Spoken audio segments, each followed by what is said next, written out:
Welcome to the Roots and Rhythm podcast, where we explore the essence of culture, our experiences, and a healing journey that shapes our growth in family. Through heartfelt stories about marriage, mental health, relationships, and parenting, we create a space where you can find connection, understanding, and inspiration.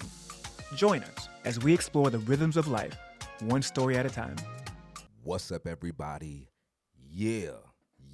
Welcome to another episode of Roots and Rhythm, where we explore the rhythms of life one story at a time. It's your boy, Vlad the Bull, your number one embrace coach. And you already know I'm in the building with my lovely co-host. Angie, last Cyber Mommy. In the building, we just want to say welcome back to the Roots and Rhythm crew. I know you guys missed us last week. We took a week off and it felt like a month, Vlad. It felt like a month, man. We've missed you guys. It has been not the same without you. You know, we've had a lot of things hitting this family, a lot of transitions. I think you were sick, sis. I was in Virginia. Yeah. And we tried to make it happen, man. We actually, in full transparency, we recorded a couple of episodes. And long and behold, you know, one deviation away from our routine, and we had no sound. Yeah, so technology technology was not on our side. So we said, hey, man, you know what? We're just going to call it. But I am so happy to be back with you guys. I know that you had some sick stuff going on. Yeah, the flu done flew in the house, but we're all healthy again.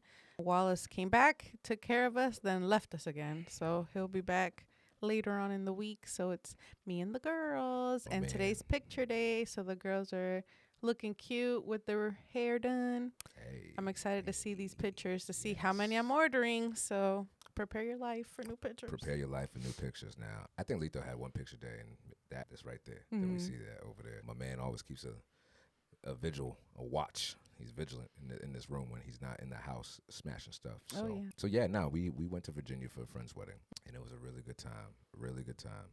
We haven't seen this friend particularly in like 6 years. And so last time we saw her, she was living in Boston, and she was single, and she was in between jobs. And I didn't know what was happening. 6 years later, she's married. She's getting married. She got a new job, and she lives somewhere new.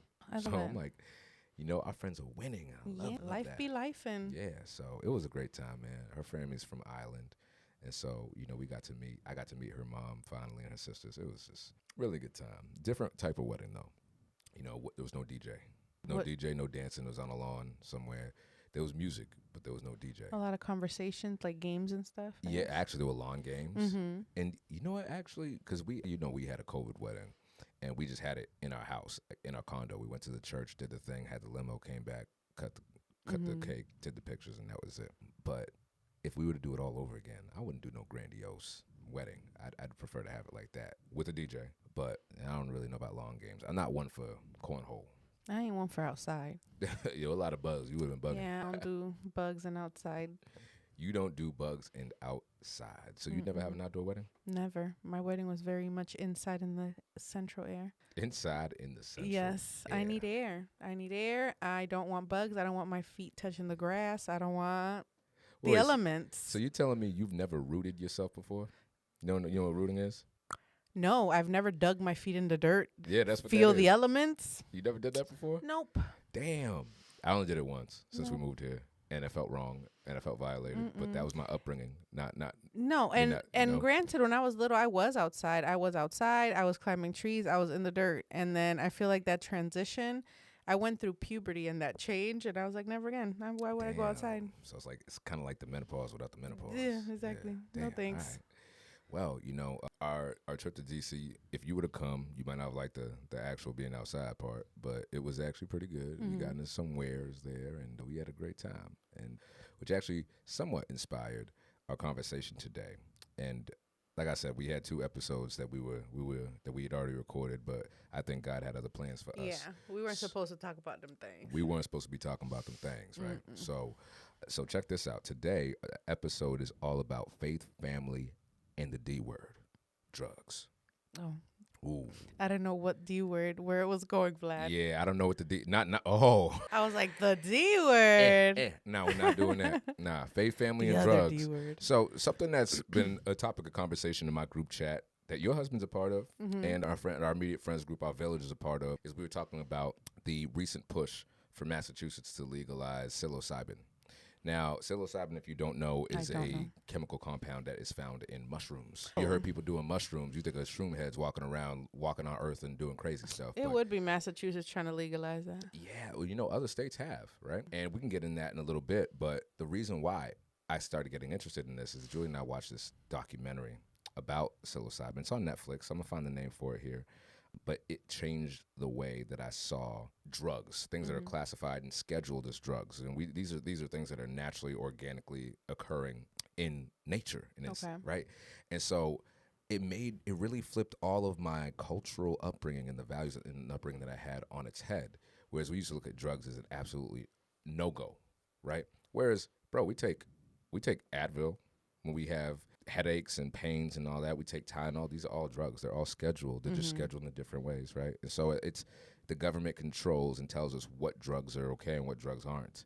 But have we ever really pushed ourselves to wonder and to ask ourselves, right, Angie, like, what are drugs really? What are these things really that are so taboo and banned in our households and our culture that the government says so bad? Is there science behind it? Is it propaganda? Is it information that we're lacking? Is it information that we have that the abundance of which informs why we don't do these things or why we shouldn't have these things? And what is it about our cultural upbringing as Caribbean-rooted people that makes us either desire or abstain from drug and substance use, right? And then how do our life experiences tie into that? So that's what we're talking about today. Oh, I love it. So, yeah, man. So let's think about something right here just to open up the conversation. When you think of the word drugs, what do you think of? Illegal. Okay. And it's crazy because drugs is like Tylenol, LOL, right? So it's like, that's not illegal. But the word drugs, to me, just tells me that I'm not supposed to be doing it, if that makes sense. Now, how would drugs talked about at home? Oh, for those who don't know. They weren't. So the only thing it was like, you're not supposed to do, people are going to offer you things. What are the things? Things, and you shouldn't do them. You don't take what people give you. Don't take what people But then these are the same parents that it's like, if you're sick, they're going to give you someone else's prescription. Oh, famous. Whoa, yeah, dig into that a little bit. Yeah, so it's like, oh, you're sick, right, Vlad? You're my brother, you're sick.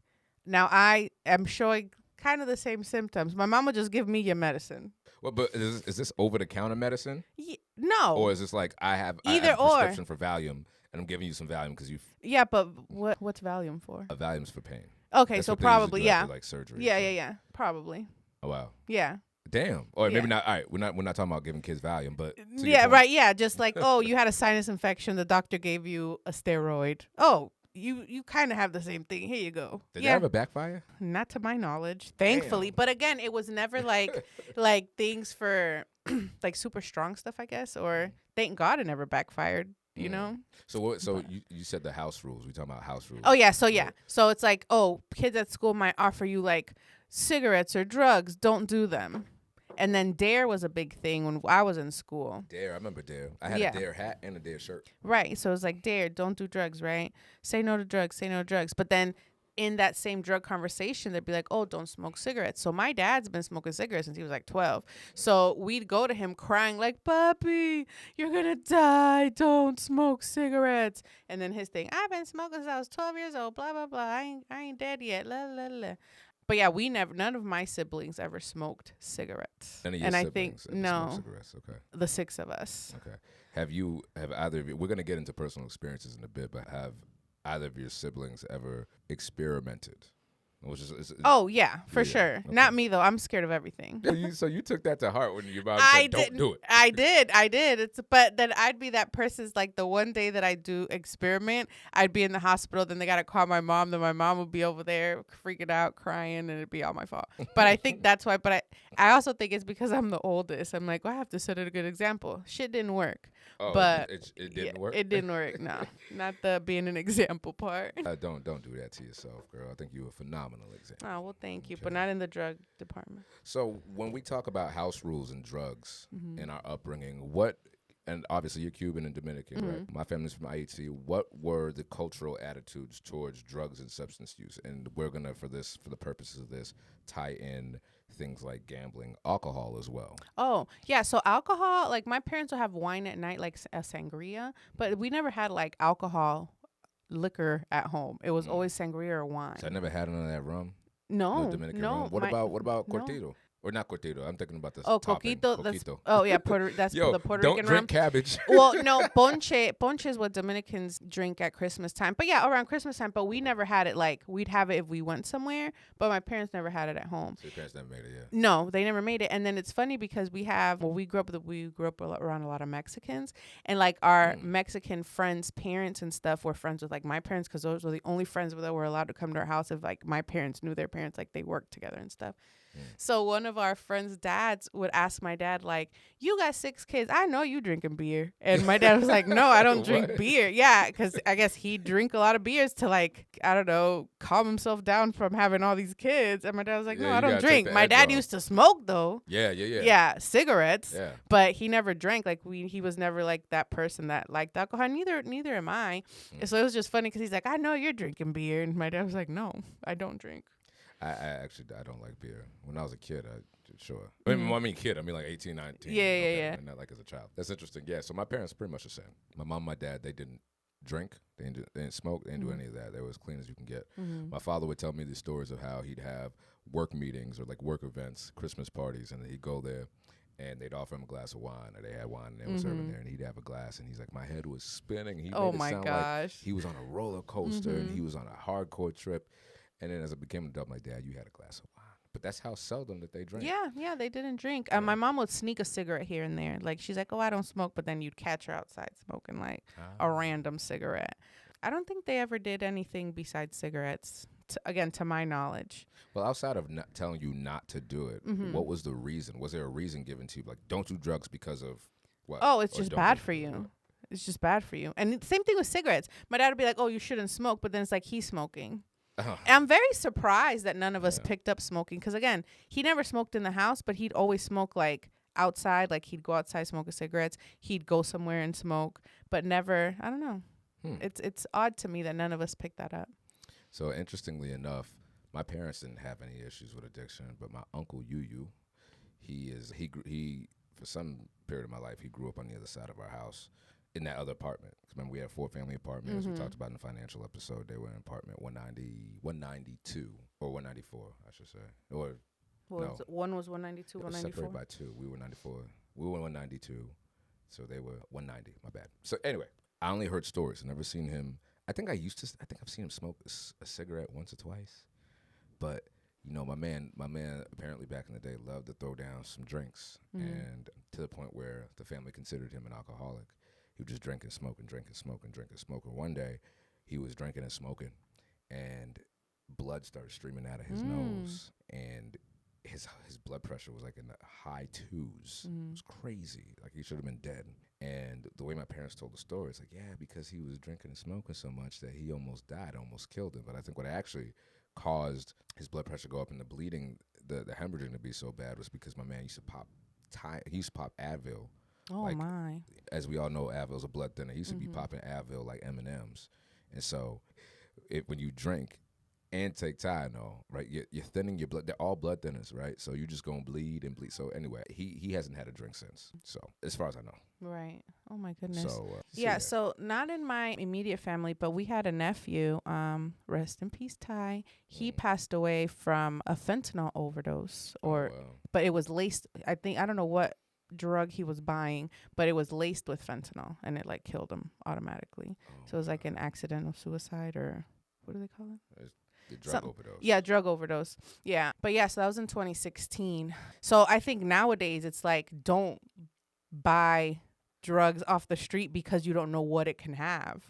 You know, so the same thing with like people now buy marijuana. I would only buy marijuana from a dispensary. Right. You know what I mean? Like, I wouldn't, if I was doing smoking or whatever, it wouldn't be off the street because you don't know what it can have mixed in. I'm so sorry to hear that. Yeah, thanks.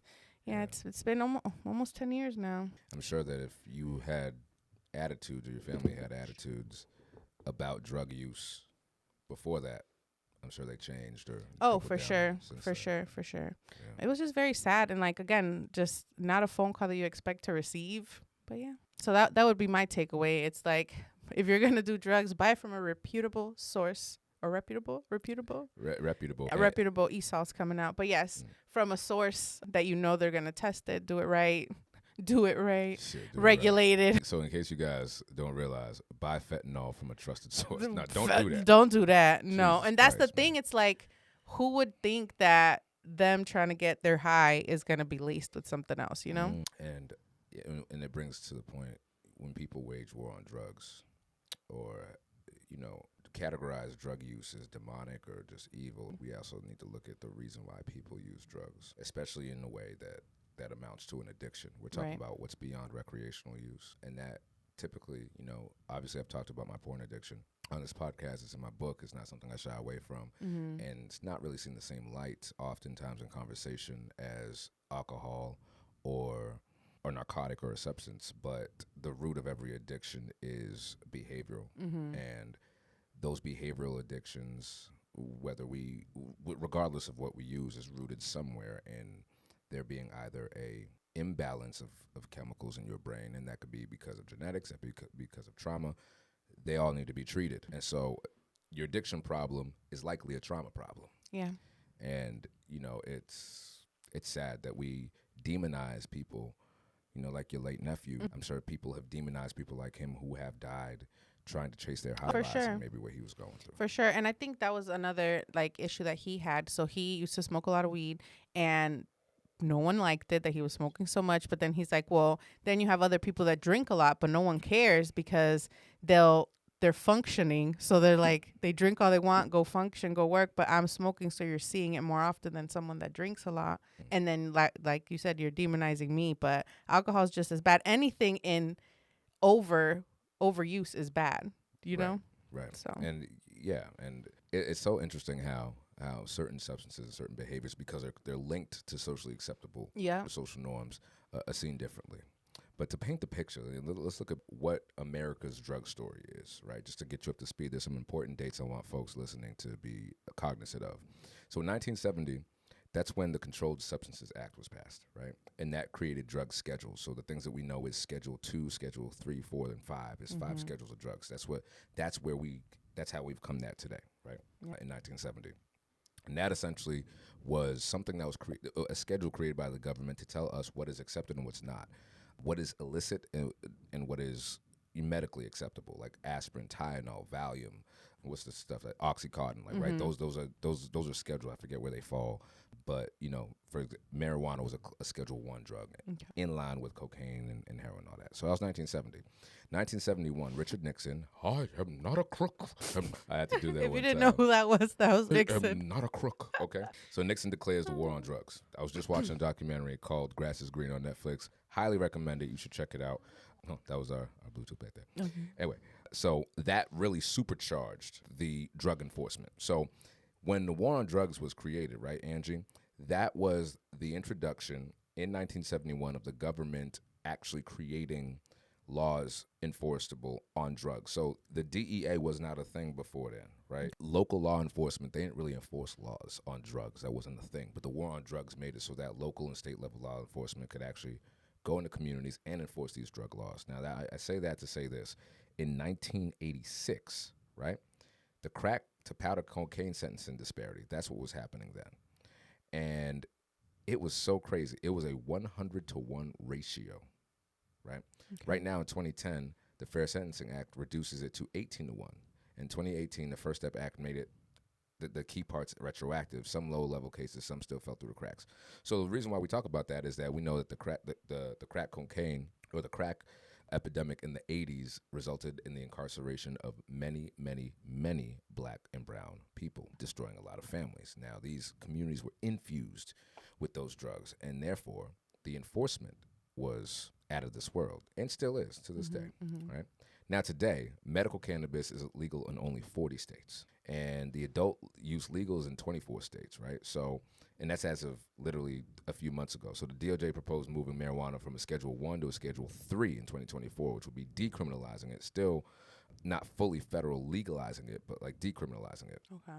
And the DA has held hearings and so on and so forth, but it's still kind of working its way through. And Oregon was the first state to decriminalize possession, actually. I'm surprised it wasn't Massachusetts. You know? Facts. That's kind of crazy. So those are the facts, right? And I was, like I said, Grass is Greener, great documentary exploring the rise of cannabis. And you know where marijuana comes from, the name? No. If you were to take a guess, where would you say it came from? Maria Juana, probably. Maria Juana. Maria You say that again. With Maria Juana, the grandmother of marijuana. What is it? I don't know. Maria Juana, abuela Maria La Juana. abuelita Maria Juana. Oh, yo. If Julie and I have another kid, I'm gonna name it Maria Juana. Maria Juana Lozan. Jesus, I would never do that. But check this out. So back in the 30s, there was a body of science that about studying cannabis that showed its medicinal uses and so on and so forth. But the term cannabis is what it's been used to describe. But I think it was, I believe it was Nixon when he waged war on drugs. It turned cannabis into marijuana because marijuana sounds like where it comes from. Where? Like a Latin place. Mexico. Oh, of course. There were two groups of people. Get out of my face. Right. There were two groups of people that in the 30s, and this is not Nixon, but there were two groups of people that they were worried about in the United States at that time. Illegal immigrants coming from Mexico and free black folks migrating to the north. And so they saw, okay, these are two groups of people who use cannabis. So marijuana, when you think about that, you associate it with Latino people, right? And so what are some ways that you can, because legally you can't lock people up for being black no more. You got Jim Crow, of course, but legally, what's another loophole now that we could look to criminalize black and brown people? You associate the use of a certain drug that's not bad, right? But if you start propagandizing it, you associate the use of it with Mexican people and with black people. You know right? what's so funny, Vlad? Every problem ever made, ever created, ever to come about always comes down to racism, and people don't want to believe it. But the facts are the facts. Right. You know? Right. It's like, oh, you're bringing race into everything. Race isn't everything. Literally. It's literally in everything. Right. Damn. And that's pretty much the how it started, how the demonization of it started, right? And so still we see run into that today. There was, in that documentary I was watching, there was two prosecutors, one black, one white. One is a former prosecutor. The black guy's a former prosecutor, went to Harvard Law School. And one white, I think he still is an attorney. And the black guy said something interesting. He's like, yo, I didn't go to Harvard Law School. I realized it too late. But I realized I didn't go to Harvard Law School to lock up black people for marijuana use. He's like, here's the thing. If you were going to those criminal proceedings, you would have thought white people didn't commit any crimes. And I was like, that's a riveting statement. Do say more, sir. And he said, the data consistently shows us, Angie, that marijuana use, drug use, is consistent across all groups of people, black, white, Latino, right, whomever. But somehow it was only being criminalized. It was being over-criminalized and overrepresented in criminal cases in the courtroom. And it's because, and the white attorney said, I'm going to be honest with you, it is what it is. You would see black people in the courtroom for these criminal proceedings. And these war on drug crimes made it like a 2-year minimum in some cases. And as he doubled down, there was a whole report that came out that refuted all the propaganda nonsense specifically about marijuana. right. But Nixon doubled down and is like, I'm still going to double down on crime because F y'all. And so that's how California created the 3-strike system. And so how do you keep black people out of the home? Is that and again, the fear was that guys like Louis Armstrong and all these jazz musicians who were using marijuana and it was making them creative, right? And they were like, yo, we don't want y'all coming up north with all the black folks from the South after the Civil War. We want all these people fleeing Jim Crow coming up north into our clubs, into our restaurants, and into our theaters. We don't want them seducing our white women and making them drop their clothes and destroying our culture. It was always about race. It was always race embedded. And so anyway, I talk about that. Let's talk about what are some of the cultural attitudes about weed. Like I think of guys like Wiz Khalifa, I feel like one time I'm like, oh, bro, I can't listen to this dude no more.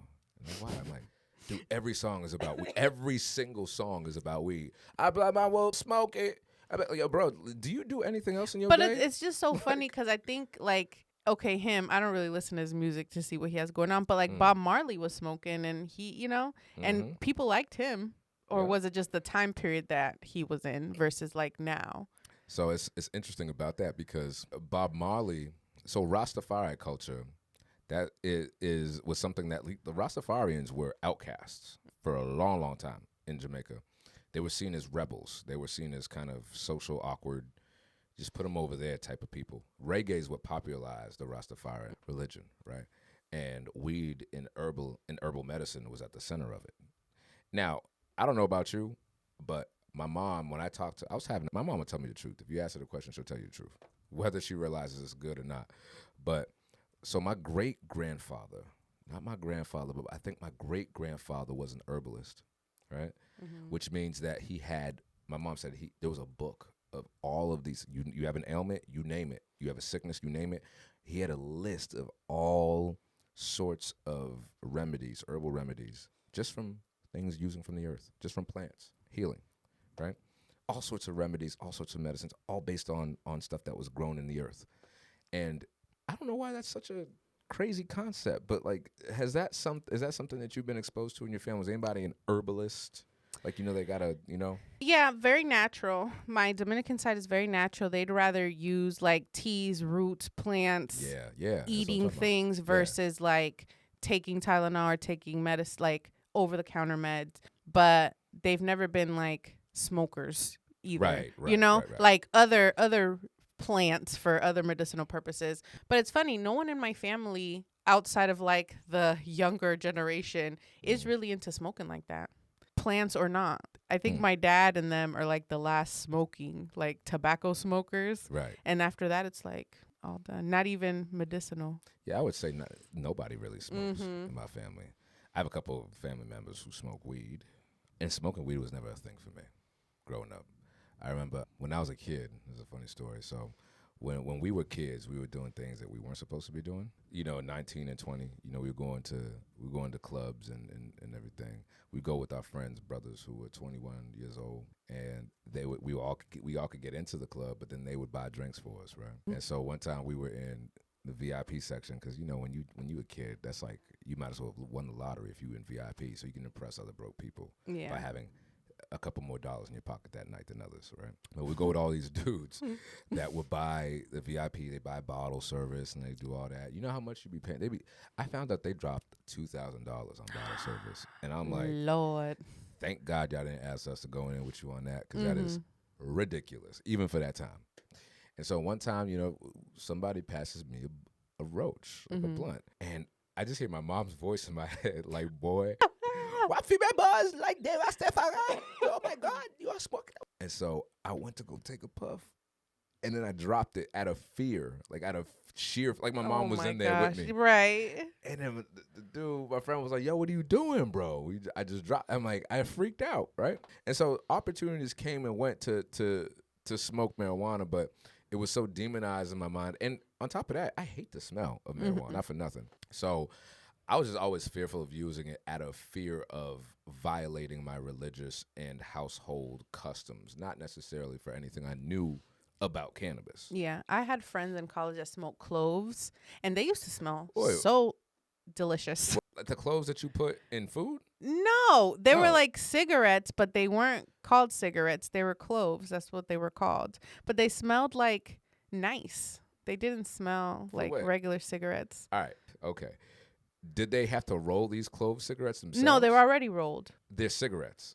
Or they? Yes, they look like them. I don't even think they might be discontinued, honestly. Is this here in the United States? Yeah, they Florida. Smoke cloves? That's the name of them, Vlad. Not cloves like a garlic clove or like a cinnamon but what are clove. Is it tobacco? Yeah. Oh, girl, I thought you meant you had them smoking cloves. Like no, but that's the name. That's what you called them. Oh, cloves. Nah. You Floridians are something. You else. Massachusettsans. No, we're Massachusetts. Whatever. I'm playing. I don't even know what do you call somebody from Massachusetts? Let us know. A masshole. A masshole. All right. That's a good one. No, but what's a proper name? That's a slang. Massachusetts. Massachusetts. A site. But yeah, cloves. So that was way better than cigarettes and way better than like marijuana.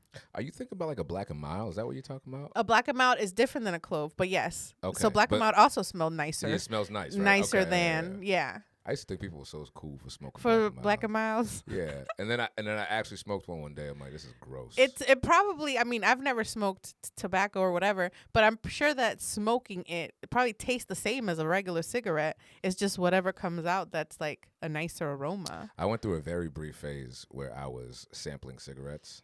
Which was your favorite? Virginia Slims? That's another one that people smoke. No, when I say it lasted like a week or so. And it was like trying to figure out if you liked it? Yeah, I was just trying to figure out my life, honestly. Like, it was just a weird time for me. And yeah, like we'd go out, and if I had been drinking, I'd smoke like a cigarette. Gotcha. And part of it was just, I don't know, trying to be cool. I don't know what it was, man, but it was whack. I didn't like it. I smoked a Black and Mild, and I was like, it smelled better when other people were smoking it, you know?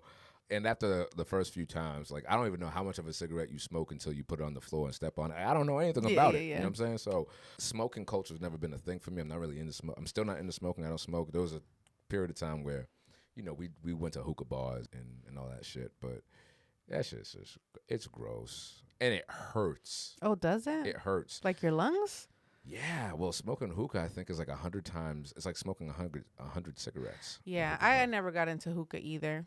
Yeah. Yeah, no. Nah, it was not a thing. I think like 6 years ago, Julie and I went out I think we went to Florida, actually, and we got a hookah pen. That would be where you would get a hookah pen. Right. We got a hookah pen. We're into all the things. And that shit hurt my lungs, and I never did it again. So that was that. Have you ever vaped? That's another thing people like to do. No, I am not interested in that. No, me neither. I'm not interested in any of that. No. Vaping is not only addictive, but it's highly, highly dangerous. Yeah. Very dangerous. I know. I'm sounding like a very... Kids doing it. Yeah, the young kids do be doing it. They do be do. They do be do. They do be do. Yeah, but I'm sounding very like, not sheltered. What's the word? Like, do what you want to do. Smoke if you want to smoke. I just have never done it, so I can't tell you what is the best thing to do and not to do. But yeah, I'm just feeling like I'm very anti things. But no, I'm very do what you got to do if that's what you want to do. Now, and here's the thing, man. Like, I'm not gonna lie. Growing up in a Catholic household, we criminalize everything. And Christians, if you grew up in a legalist level household, everything is criminalized. But outside of the Bible, there's no real reason outside of it's just not biblical. Right? Yeah, well, no, it's like you're hurting your temple. Your body's your temple. You're hurting it. I mean, technically, we're hurting our temple by abusing Advil. Yeah. And high fructose corn syrup. And all the things. So I think it's open to what people interpret as helping or hurting. But I think it helps all of us to know the facts for ourselves. Science is so great, people. You know what I'm saying? And we have dedicated our existence as people to figuring out how things work and why they work. So if we have it on good information certain substances help or harm our body, make good use of that information. Yeah. Think for yourself. And that's the thing. Things might not affect you the same way they affect someone else. Right. Prime example, my dad has been smoking since he was 12. Since he has dementia, he stopped smoking because he forgets that he smokes. And sometimes he's like, oh, he needs something. And it's like, oh, you just want some candy, or, you just need a snack. So it's like he hasn't smoked, but his lungs are fine. It's not, smoking literally like a pack a day for years hasn't affected him the same way that someone that probably picks it up once or twice gets lung cancer. That's the wild part. You know what I mean? That's wild. Genetics plays such a big part in like our bodies and how we react to things that you have to also take that into consideration. And addiction. Oh, that too. There are people that can have one puff of weed and never get addicted, and there are people that can have one puff of weed and get hooked instantly. Yeah, same thing with alcohol. Yeah. If you already have that in like it's like hereditary, that's in your background, it might happen. Wallace's dad, he was an alcoholic all his life. And Wallace, he'll take like a drink or two, but if Wallace drinks more, like he can go forever. Like he has a very high tolerance. Have you seen that happen before? Oh yeah. And he had, I don't want to call it a problem, but he would definitely drink more like when we were in college and before the girls. And now like he doesn't even want to keep alcohol in the house because the girls are there, Right. So it's like wine only. So while we talking about that, when you went to college, obviously, and you were part of a sorority, what were some of the things you were exposed to there in terms of substance use, drug use? How did that clash with your cultural upbringing, and did it even matter? Yeah, so we were part of the MPHC that at least the sororities, it's not like an alcohol like party type thing. It's more like community service, sisterhood part of it. But a lot of fraternities do have alcohol problems. And that's something that they are exposed to. A lot of parties, a lot of drinking. But no, not in my experience. Is it a part of is alcohol a part of the initiation rituals? No, not for. Okay, so it's not. So no. Like, it might be for like the other counts. No, I'm sure it is for the white sororities and fraternities, but that's not my experience. So I can't really talk about that. But you do see it. I did go to a large university. White. I did go to a large university, and you do see it. People be blacked out, drunk at a party. But that was never part of you. life. No. Any of your friends in school ever get blacked out? Like Thirsty Thursday, that type of thing? Oh, yeah. Oh, yeah. And you were an RA, right? I was. Did I see it? Yeah. We had to learn like the Bacchus position. Like if you see. Wait, the what? The Bacchus. Bacchus? Yeah. So that's if someone's passed some god of drinking. So it's like if you find someone like passed out drunk, you have to put them to their side. So in case they throw up, they don't like asphyxiate. Yeah. So it's like the things that you learn just in case. Thankfully, I never had to experience that. My RA babies were perfect angels. Did you crack out a whip on them? No. So shout out to Raina, my sister, my college sister, one of my best friends in the world, her and Kevin. You still haven't met them, but you're going to meet them. So that's where we met, was in college. Oh, was she your RA? She was in my RA, okay, but she was a RA. Mm-hmm. And, but she's, all right, so Ray's going to kill me for telling the story. Thank you, Raina, for the story. All right, so Raina was an RA, and she lived in this house called, I think, was it Ordway? Something like that. LaSalle University, formerly known as LaSalle College. That's what it was when we were there. And so it was wild, like wild. It's the wildest stories. I've never seen anything like this. I was only on campus for a semester, but granted, Andrew, this shit was crazy. So somebody's in the hallways screaming somebody's name. The girl's name was Christina. And like, Christina, like just screaming her name, probably drunk out of their mind, right? And Raina just got fed up. And Raina's a lot like you. She what if she's feeling it, you gonna feel it. So she just walked out. She just opened the door. She's like, excuse me, Vlad, just real quick. We were just talking. She's like, excuse me. She was like, Christina, yeah, somebody's calling you. Just, Raina, that's why I asked you, did you crack a whip on her? Raina was, when these dudes, again, LaSalle University is predominantly white liberal arts college in one of the whitest towns in Massachusetts, in Newton, Mass, right? Oh, Newton. And so you had a handful of black and brown people, but the vast majority of students were white. So so Raina she's like, I'm gonna whip these white boys in shape. She came outside with a clock, like an alarm clock. It was just whipping it around like, I guess somebody. Oh my goodness! As an RA, she's like, I like a fuck up my. Raina. Yo, Thirsty Thursdays were a craze, and I didn't just experience that at LaSalle. When I went to Sam State University, man, and looking back at it now, sis, I'm just like, damn, we wasted a lot of time and money, a lot of things we don't remember. But here's the thing too, when we talk about drugs and substance use, again, I was naive. I didn't think people drank. In high school. I didn't think people did drugs. I didn't think people did drugs Yeah, either. But I saw that in college too. Like I'd be walking back to the dorms or whatever, like early in the morning from being out at a friend's house, and people be in their cars like doing lines. Oh shoot, that's crazy. Craziness. And in my sheltered mind, I'm like, am I in a sitcom? Is this real life? This is NCIS. Yeah. Yo, that's crazy. Right? Yo. Just in their cars. So, it's funny. So there was this girl, I'm not going to say her name, that I went to school with at LaSalle. And I always noticed, and you know me, I'd be noticing weird shit. And I always noticed, Angie, that she had one of her nostrils just always seemed to be a little flared, a bit more flared than the next one. And I thought, maybe it's nothing. But I kept saying to my boys, I'm like, yo, why is her nose like that? Maybe she got plastic surgery. Maybe she need to even that out. I don't know what it is. Later years, I found out that she was one of those people doing lines of cocaine, and she was always partying. And I thought to myself, first of all, where do you get cocaine in Newton? Second of all, well, it's Newton. It's probably easy.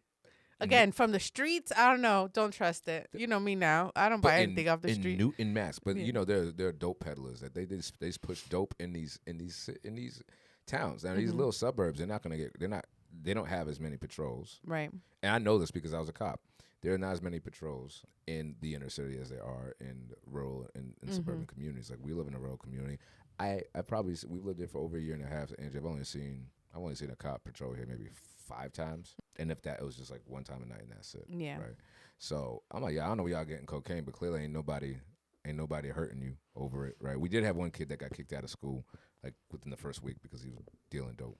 Yikes. Out of his dorm, and it was kind of sad, but I'm kind of glad he did it because then I got his dorm bed. So you lost my game, baby. You lost my game, bro. You should have been selling mattresses, man. So yeah, like I said, it wasn't really in my family like that. The only thing I could say was senior prom. There was a dude, I'm not gonna say his name, but one of my friends showed up with his prom date, and again, I don't know what I'm looking for. I've seen it on, and so we're all in the limo, and they were like kind of funny and giggly, quiet, and I'm like, all right, they're kind of quiet over there in the corner in this big ass Humvee limo, whatever we got. And then when they get there, they couldn't get in, and it's because they were too drunk. I'm like, and they didn't let them in? There was no liquor in this. And as far as I knew, there was no liquor in that limo. But they were so drunk they couldn't get in. Imagine spending. I mean, I rented my suit. I hope nobody bought their prom suit because I think that's a waste of money. But imagine spending hundreds of dollars on a nice prom suit, and this dude was all white, wearing all white, a nice prom suit, a nice prom dress, just not to get in because you were too drunk. It ain't worth it to me, man. No. So, and there's no judgment. Like I said, I've been there, maybe not getting into places, but, I've had my experiences getting, dare I say, blackout drunk, and when I was younger, early 20s, 19s, it's what does culture say about alcohol use and about cannabis use, right? The attitudes, I think a lot of times in a lot of Caribbean households as well, is that drinking is fine as long as you're with family. And as long as you still remember what happened, like you're not blackout drunk. You're just like socially drinking, I guess is the terminology, right? Yeah. Well, think about how many alcoholics you see. I think you had a word that you mentioned earlier, functioning. There are a lot of functioning alcoholics, just like there are a lot of functioning addicts across all spheres, right? But to see how those addictions flourish, how they start, but then, like I used to work with dudes, Angie, that were alcoholics. And especially working in the public sector and public service jobs, you're going to see a lot of substance abuse. And I don't know why that is particularly. A lot of the people not a lot, but a good number of people that I worked with in the public sector for these state jobs I used to do, DCR during the summertime. A lot of these guys were much older than me, but this is the only job they can get. It's just probably to numb whatever pain they have in their lives. Like you said, people go to these substances because of trauma. So it's like, what trauma do they want to or what voices in their mind are they trying to drown out with the alcohol? But I don't think people realize alcohol, it's what's the name for the substance that just depressant. Yeah, it's a depressant. So it's just going to make you more sad, so it's you're not helping the trauma. You're just continuing the cycle. So what do you say about people who use it either recreationally or medicinally? Well, not alcohol, but other medically, for example, psilocybin, like I mentioned in that documentary. I'm gonna find it. But in that documentary, it's been decriminalized in certain states only for use in therapeutic settings, right? To help supplement and open up the mind to break down the ego for patients who've had extensive trauma. It's actually shown, research has shown probably almost 100 years ago that it had that utility. It's just, again, what was the messaging in the government and in popular media versus its actual utility. And so alcohol, we know, is far more dangerous to the human body, to the human genome, than marijuana. Because when you think of drugs, you'd probably think of marijuana and alcohol in the same sentence. Yeah. But they're, to be honest with you, people make it look like it ain't nothing to have a couple of shots. People doing 5-6 shots. Last time we went for Father's Day, when we got the fathers together, my boy was in from Texas, and he's like, yo, you got to have this green tea. So we tried some of this green tea. It's I think it's bourbon and some soda. It was green. It was light. It was cool. But then they're like, oh, so then we saw some friends from college there that just happened to be at that restaurant, and we haven't seen them in a long time. They're like, have some green tea. Yeah. And so, we're all catching up. Me and Walton were hanging out. And then someone was like, hey, yo, who wants to have some shots? And I was like, excuse you? No. Right. I don't do shots. I'm grown. What do I look like? I don't know how you grown and have kids and be doing shots. What's wrong with you? Ugh. Yeah. Ew. I think to your point about the remoflavin, what's the thing called? What? The flubiflavin, the mushrooms. Psilocybin. The people that are doing those are doing them with the help of an expert, right? Like a professional. Not always. No? No, not Oh, I always. thought for the documentary it was with like a psychologist. Yeah. Like Okay. in that documentary. But there were plenty of people who were using it in a non-regulated fashion, which is not recommended. Okay, well, that's my thing. I feel like if it's regulated to the point, it's like someone's there to assist you in that transition and that world that you're entering because of the substance. I think in that respect, then why not? Like, if it's going to help you long term, I say go for it. But it's like, what are the benefits of just drinking? You know, there are no benefits. There are no benefits. It's not relaxing you. It's not, what is it giving you? Liquid courage, as people call it. But then it stops, and then what? Well, yeah, and you know, if you're watching this, help us in the studies. Yeah. With some studies, because I've yet to see a study that points to any potential benefit towards drinking alcohol. Yeah, I've seen a lot of them that people are doing like they stop drinking because there are no benefits. Right. You know, like people, not that they were alcoholics, but they just felt like, why am I drinking? Mm-hmm. You know, and it's like now they have like this clarity. They lost weight, like they're just improving their lives because they stopped drinking. But like to your point, I've yet to see a study that is like the benefits of drinking a glass of wine a day or the benefits of drinking 3 beers a day. I have seen not studies, but I have heard that it was hard, like drinking a glass of red wine has some potential benefits for cardiac health. I don't know how. I have not. But yeah, share those. Yeah, share those. Share anything that you want to share with us about your substance journey or your alcohol journey. Yeah, we'd love to hear from you. Because again, we just found this and I don't think we have enough experience to really say yay or nay because we haven't been exposed to these things ourselves. Well, it says here that on the topic of red wine, the antioxidants in red wine, particularly resveratrol. Am I saying that? Resveratrol. Jesus. Okay, help me out. May actually prevent blood clots and improve heart health by raising good HDL cholesterol. Oh, does it matter which red wine? Does it have to be like a certain class, or can it be $2 Chuck that you get at Trader Joe's? What? Yeah, the $2 wine from Trader Joe's. Could it be that, or does it have to be like a nice red wine from somewhere? I don't know. I'm not sure. It just says red wine here. Anything with resveratrol. But moderation is key, like everything else. But yeah, I mean, those are our experience. Have you ever? I know that it's never been a thing in your house, but as an adult, have you ever experimented with any of these drugs? No, gummies. Like the edibles. So what was your experience with the edibles? Oh, it literally relaxed me 100%. But again, they were bought at a place, a dispensary, whatever. So yeah, I would trust that. So you know, it's funny. So we were in Virginia. We went to a place and looking for those gummies because CBD particularly has been studied and helps some people with chronic pain. So I was like, yo, I could use something to help my back out. You know what I mean? And so, and you know, Jules has anxiety, whatever. Like, it just help her relax and stop overthinking. Yeah. And so we go to this place and they're like, yeah, you have to have a medical card in the state of Virginia. And we're like, and she's like, yeah, so you have to do that. I'm like, we're not even from here. And so then some guy so we just walked out and she's like, you should go to Maryland if you want to do that. I was like, all right, cool. So then we're walking back to our car and some dude that was parked next to us was like, hey, I've actually got some. He's like, you know, it's not that hard for you to get your license. You just get it. And I was like, nah, bro, we're not even from here, man. You good though. And he's like, oh, well, I know a dude that can sell you some weed, man. No. And I was like, no.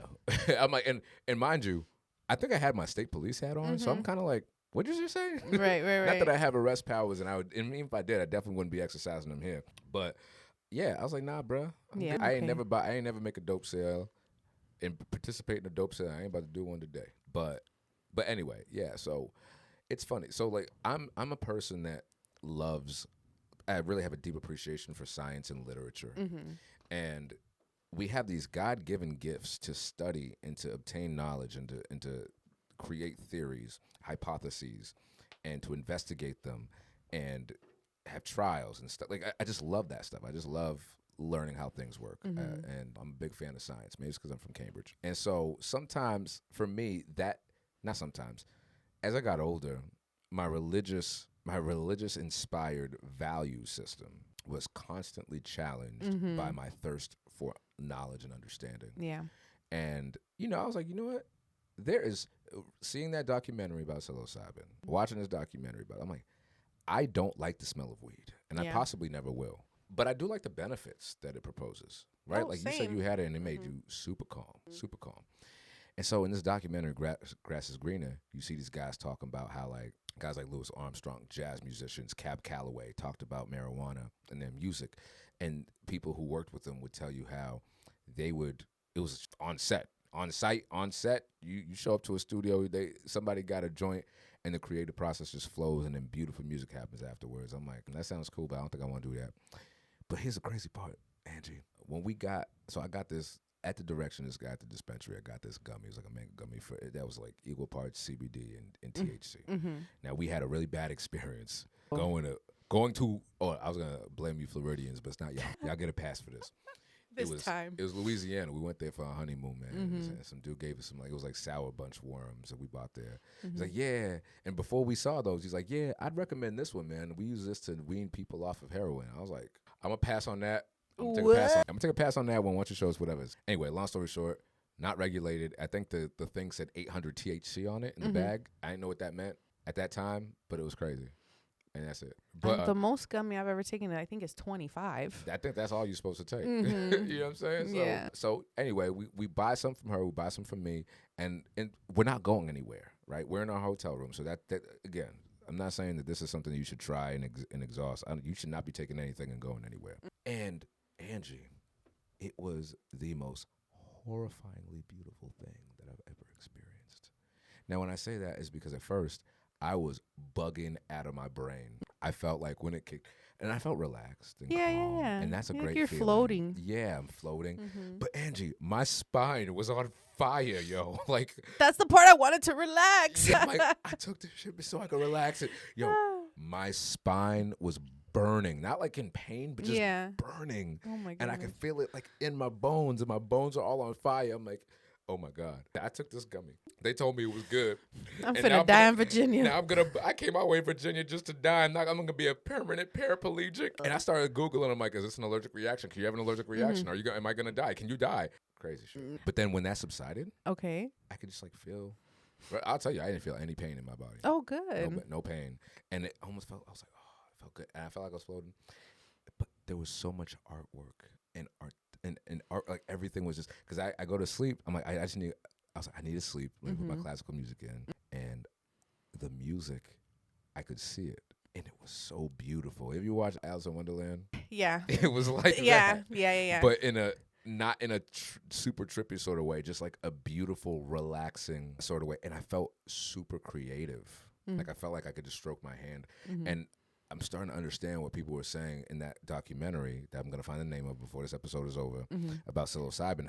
How to Change Your Mind? How to Change Your Mind. Yeah, I was Googling, and I was like, I think it's this one. But yeah, How to Change Your Mind. How to Change Your Mind. Highly, highly recommend if you want to open your mind to this stuff. Just get the information and make of it what you may.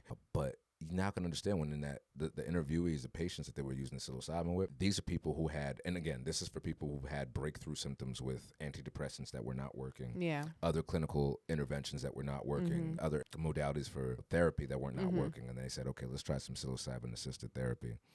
And the people would describe their egos just being broken down, like the barriers in therapy that you typically have in talk therapy of, is this what I really want to say? Is this how I really feel about this? Is this how I should feel? You're not honest, You're not being honest. You're trying to craft it. And there's none of that because it breaks every piece of inhibition. And I'll tell you, like, with that gummy, I felt uninhibited. Oh, I like that. Which could actually be kind of dangerous, depending on, but again, just to have that experience, I was like, man, that was beautiful. Now, does that mean I want to take this ish every day?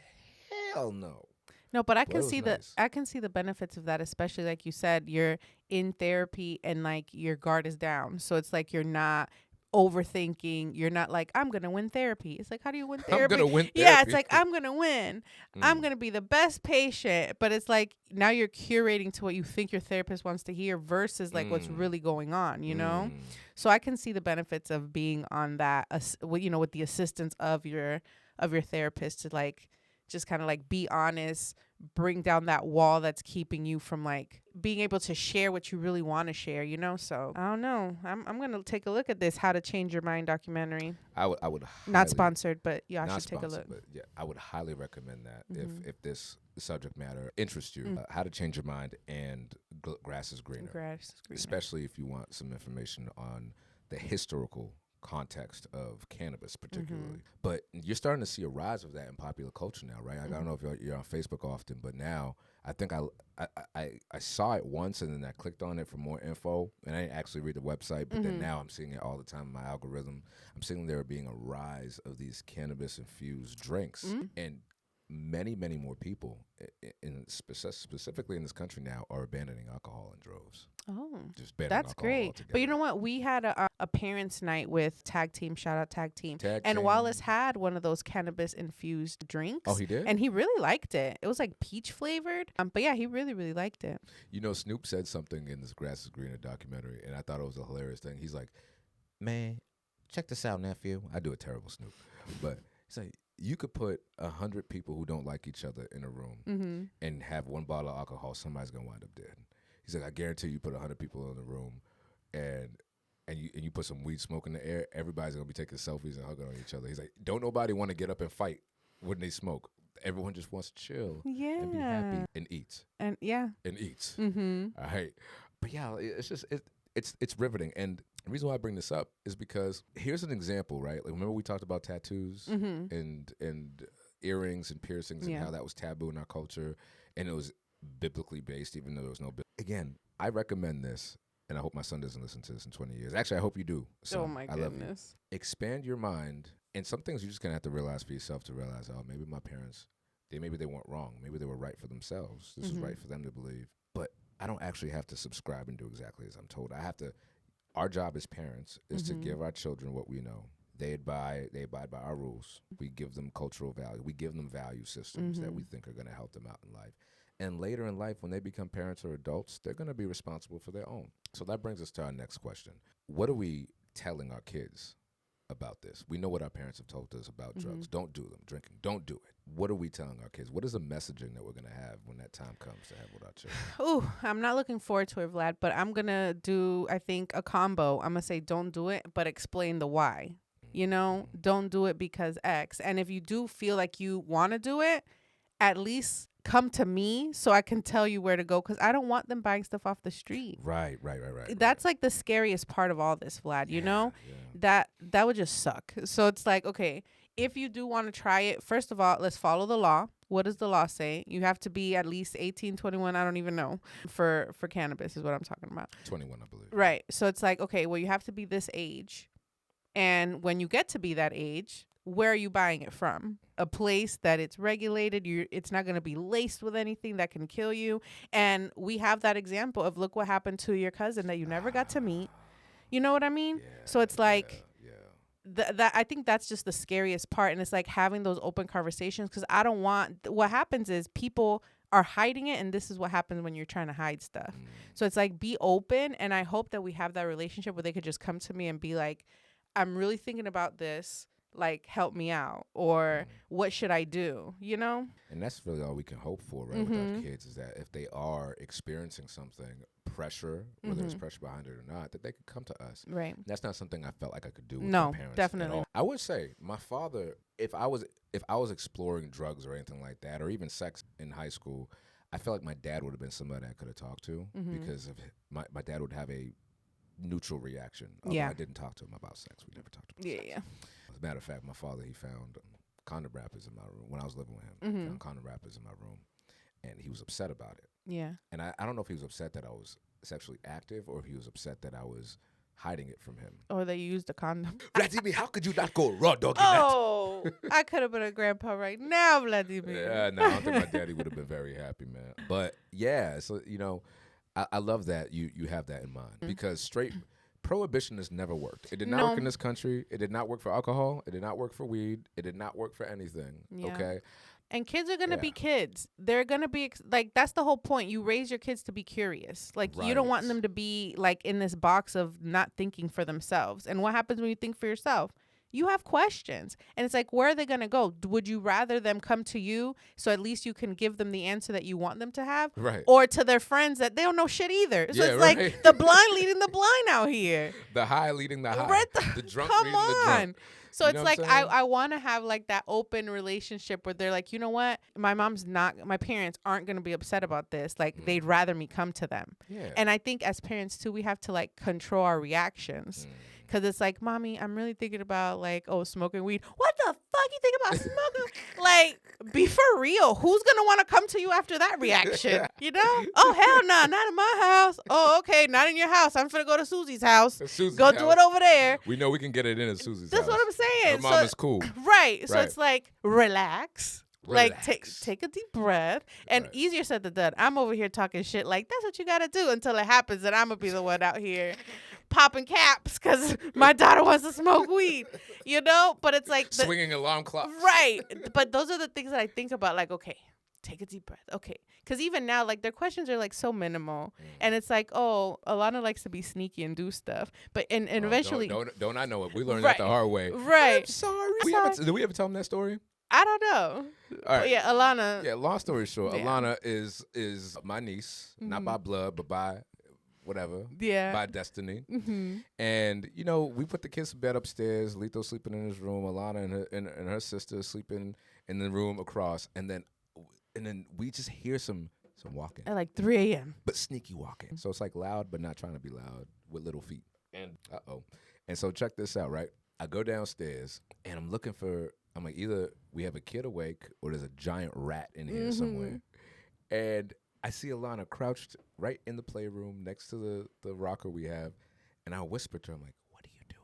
I'm sorry. And then she just starts walking back to her room. And it was like the cutest thing ever. Yeah. And it's like she has that conviction. So it's like she'll tell you like, oh, mommy, I did this or I broke this. Right. But it's like, every time she came to me with something, I'm over here like, why did you do that? You're always breaking stuff. La, la, la, la. She's not going to come back and tell me. So like my reaction is I take a deep breath and I'm like, thank you so much for telling me. And like, what do you think is going to happen now?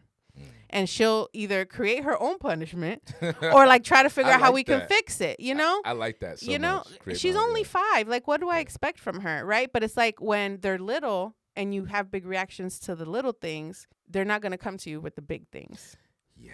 And that's why it starts so early with like petty shit that doesn't even matter, you know? Right. So that's how I try to go about it. And granted, I'm still human. Sometimes I do slip up, but I always go apologize and, you know, we start over again. Yeah, and you taught me that. You taught me that. And it's made me feel so much better about myself as a parent that you're going to mess up. You're gonna wild out on your kids sometimes. But it's what you do with that. You have an opportunity to apologize, which is huge for them. Yep. And it teaches them that when they mess up, they apologize and you keep come back. Exactly. Exactly. And that's what we want to do. Like, look, I'm not, if Lito decides to go to college, I have no illusions that he's going to probably drink. He might have a drink. He might not. I don't know. Exactly. Whatever he's into. He might smoke. My parents didn't do the best job. Actually, they didn't really try at all. Actually, very similar to your parents. They didn't say, okay, this is what happens to in your body on alcohol or on drugs. I want you to think about is this something that you want for yourself? Is this something you want to experience? And if you try it and you hate it, then fine. Yeah. But there was none of that. Just don't do it or God will kill you. Right. God will kill you. But that's the thing. It's like they only did the best they could with what they had. So it's like they didn't drink, so they didn't think it was a problem. Or they didn't go to college. They didn't think the exposure was there. They weren't exposed to all of that. So you know what I mean?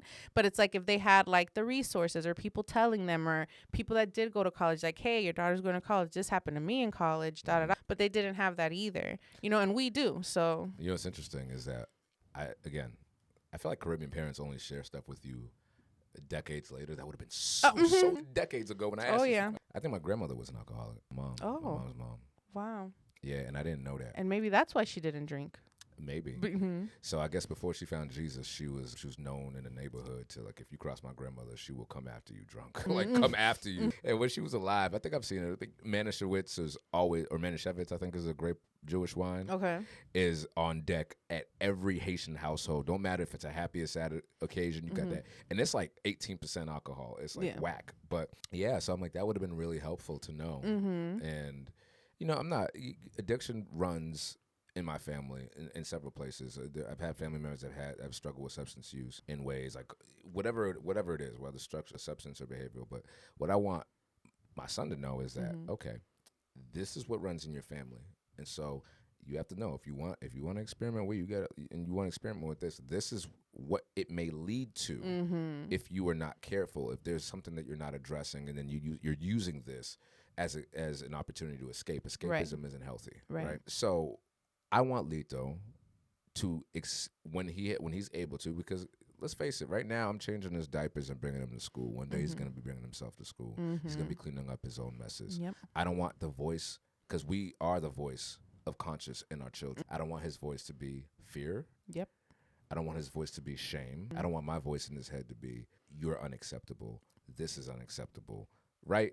I want him to know that in life is going to be what you make it. You're going to experience some things. You're going to hate some things. You're going to like some things. But come to daddy when you can. And you might not want to come to daddy with everything. But when you feel like you have to and it's consequential, come to us. And I feel it's the same with substance use. Right? Yeah. And I mean, look, I feel like I'm gonna be more, because like alcohol is just not fun anymore. And there's no benefits to it. I like me a nice martini every now and again, like a nice Cosmo, but it hurts. I can feel it hurting me. Like, after your 30s, if you're listening to this and you're not in your 30s yet, when you get to your mid 30s, you could actually start feeling the things that are happening. Like when you roll your ankle, you could feel the fibers, like the cystocytes, whatever they're called, the platelets coming to that. You know what I'm saying? Like, you could feel things on a more granular level, and it's just not cool. But that would be my thing. So what are your closing remarks about faith, family, drugs, substances, weed, alcohol? What I would say just because it wasn't spoken to you doesn't mean that you shouldn't bring that subject up with your kids. When you know better, you do better. So let's do better. Let's bring those topics up to the forefront so our kids aren't over here like wondering, like, should I not? Is this something I could bring up to my parents? Because there shouldn't be anything off topic or off limits. You should be able to talk about anything with your kids, and your kids should be able to bring those conversations to you. Exactly. And I agree with that. I'll say that if you're worried about how to bring drugs, alcohol, or any of that stuff up, either due to your religious background or your upbringing, these are the conversations that you have to have at home. You have to have these conversations, even if you don't know how to. Right? Have a village. That's why we are super intentional. That's how this podcast was birthed, was through having a village. If you don't feel comfortable having a conversation with your kids, somebody in your village will. And if not, there's books for everything. Yeah, like, dude. The experts are out here writing. They're writing. So, you know what I mean? Like, get it together. Yes, okay? Please. And as it pertains to drugs, like, look, educate yourself. Don't just take what the government is telling you or what your parents are telling you or what your friends are telling you as gospel. Do the research for yourself. Like I said, we dropped 2 documentaries that I think are mind-altering. No, they're not mind-altering. You will not get high. How to Change Your Mind. How to Change Your Mind and Grass is Greener. Those are specifically about cannabis and psilocybin use. I highly recommend you watching those, not only for information about cannabis as a product, as a substance, but also understanding the deep-rooted history we have that has cultural, racial, and class implications about those drugs and about their effects and whatnot. I highly recommend it. But yeah, I think it was a great conversation, sis. As always, we keep it classy. We keep it 100. We back, baby. We back, baby, up in here. It's your boy, Vlad the Bull. Before I even sign off, time out. Yeah. We didn't even say it. If you like alcohol or weed, that's cool. But if you like this podcast, subscribe. Subscribe, baby. We want you guys, we don't want you to be addicted to anything, but we want you to be addicted to this podcast. I like that. So as an addiction, you're going to want more, right? So please tell us what we want to talk about, what you want to hear. Send us some messages. Send us some messages. Drop your comments. We want to hear what you have to say about this topic. And is there anything we missed? No, that's it. Holla at us. Yeah. It's your boy, Vlad the Bull, your #1 embrace coach. And Angie, La Cyber Mommy. We out of here. Stay rooted. We'll catch you.